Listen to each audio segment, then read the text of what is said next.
It was late at night when Clara returned to her apartment after a grueling day at work. The city's neon lights reflected off the wet pavement as she made her way up the stairs, her footsteps echoing in the dimly lit hallway. As she fumbled with her keys, trying to unlock the door, an unsettling feeling prickled the back of her neck. She glanced over her shoulder but saw nothing unusual, just the same old shabby wallpaper and flickering light bulb that had been there since she moved in. She shrugged it off and entered her apartment, locking the door behind her. Inside, a cold draft greeted her, and she noticed the living room window was slightly ajar. She frowned, certain she had closed it before leaving. Clara shut the window firmly and drew the curtains, trying to shake off the growing sense of unease. She went to the bathroom to freshen up, splashing cold water on her face. When she looked up into the mirror, she saw a shadowy figure standing behind her.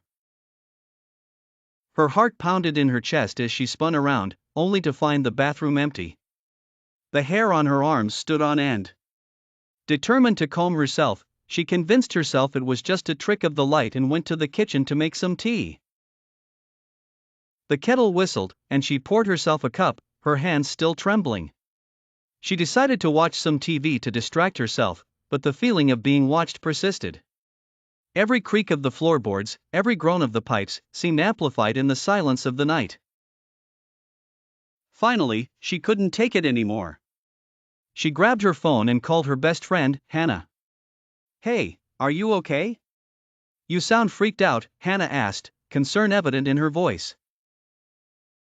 "I don't know, Hannah. I keep seeing things, or thinking I see things.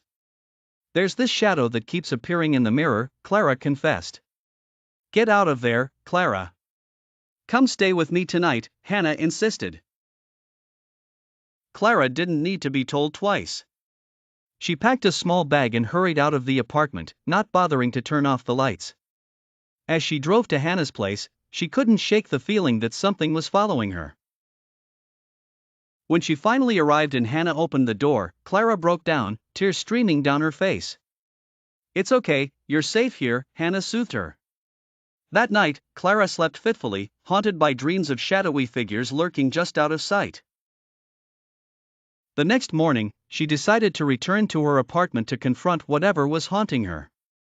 Armed with a flashlight and a newfound resolve, she stepped into the quiet, empty apartment. As she moved from room to room, her heart raced, but she found nothing unusual until she reached the bathroom. The mirror was foggy, and as she wiped it clean, words began to appear, "Leave now." Clara stumbled back, a scream lodged in her throat. She ran from the apartment, vowing never to return.